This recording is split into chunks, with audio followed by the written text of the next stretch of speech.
Hey, it's Neil Parfit here in the studio, ready to get that Mac Pro rack and that new rack mount enclosure set up. So let the madness and cable spaghetti begin.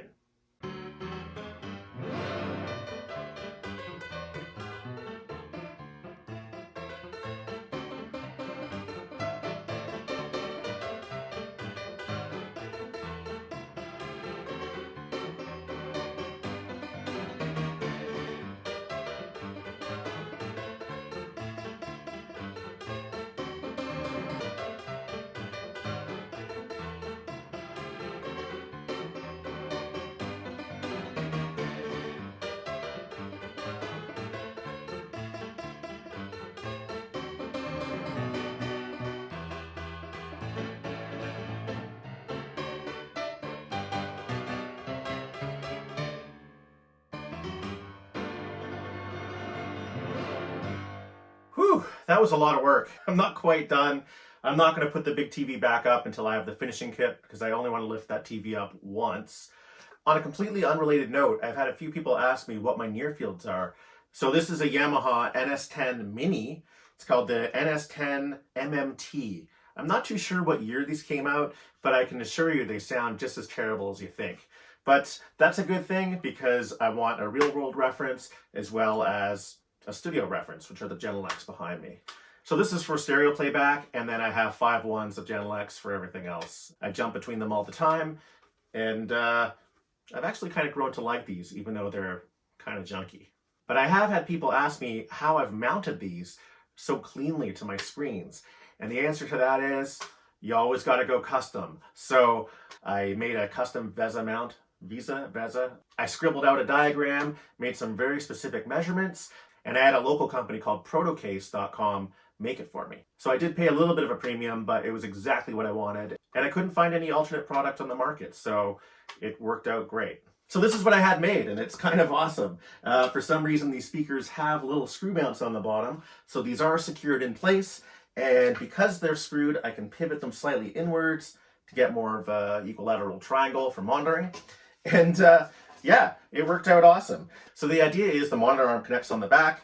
There's the screws that go through. There's some spacers, and that allows the LG monitor to sit up front. And I had to use spacers because the VESA mount is slightly inset, so I wanted to get a really tight seal between the screw. I didn't want any play with this because it's actually quite heavy. I was using this 4K LG monitor, and it was a weird aspect ratio. It was 17:9 instead of 16:9. And I've had it for 3 years, and honestly, it's been problematic the whole time with OS X. Half the time, it doesn't wake up from sleep. Half the time when I restart, I have to reseat the cables a couple of times for the computer to know what the display is. I tried a whole bunch of third-party apps like ResX and all these things, thinking it was a refresh problem, but it just turns out, for some reason, OS X is finicky with 17:9. I did try multiple computers, and it was problematic on all of them. So I think it is just an OS X problem with a non-standard 4K signal. Windows people, I'd be curious to know if you run into similar issues with 17:9 ratios.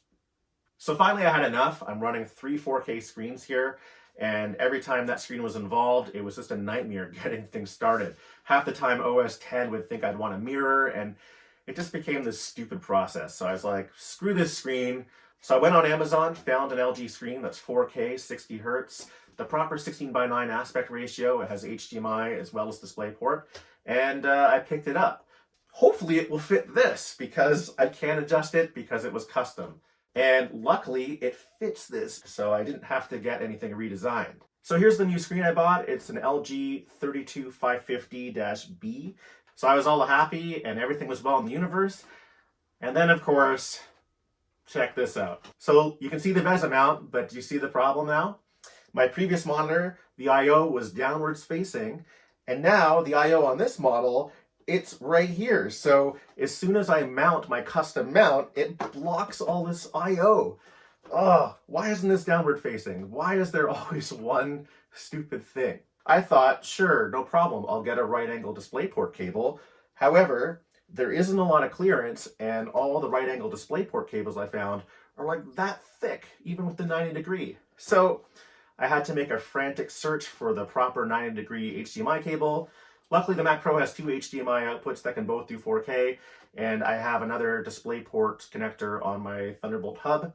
So it looks like this will work out after all, but man, it's just like one stupid thing after another. All right, so this is the rear of this new LG screen. I found my right angle HDMI cable. These are my spacers. Looks like the power supply cable might smoosh a little bit, but it's okay. It's not by much. This is super finicky, by the way, but it's worth just a little bit of aggravation.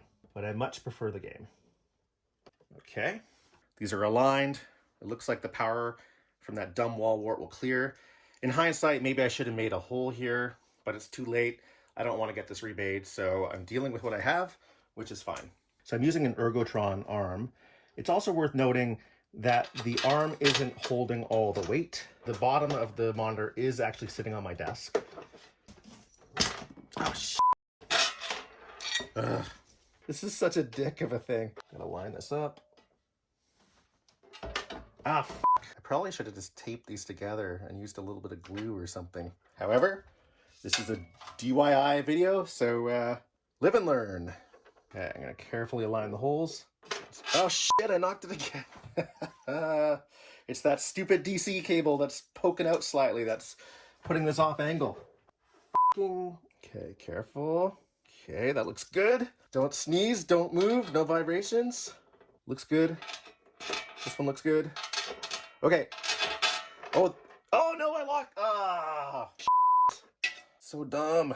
But you know what? Not as dumb as me because I'm an Apple user, so I know my limitations. Okay. This looks okay. That one looks good. This one looks good. Oh yeah, they're all aligned, at least, so I can make sure these line up with the hole.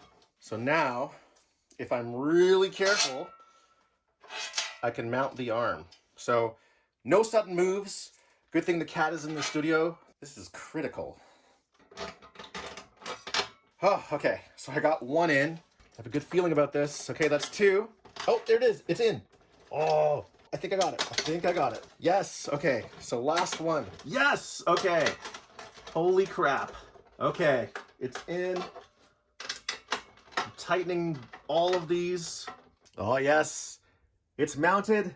If we look over the desk, you can see the nub of the arm. That's where that piece of arm will slot in, and it will just prevent the screen from falling backwards. All the weight will be on here. I have a half-space rack vent here mounted upside down, and you can see this lip is pointing up. So the cool thing is the bottom of the screen will actually touch against that, so the screen can't slide forward. So that was my little MacGyver move, and it's worked out pretty well. So there's always a way to get around a problem, and that's just another one of those things where I just had to come up with a solution. And here's a sleepy fat kitty. How come my cat isn't this quiet? So here it is on the desk, and if we look at it this way, oh yeah, look at that. That looks awesome. So the screen is a hair narrower, and that you can see a little bit of a gap now, but you know what? I can live with that for a screen that actually works properly all the time. So everything's 99% there. Aside from this little hiccup, I'm just waiting for that finishing kit. Then I'll put the monitor and the screen on top of it, and I'm done. I won't have to change this stuff around for 5 years at least. And that's good. I can get back to work. I don't have to focus on all these little things. I can get rid of all my old cables, and then I can make some workflow videos and have some fun with this stuff. So that's it for today, and onwards. Happy Sunday. See you later.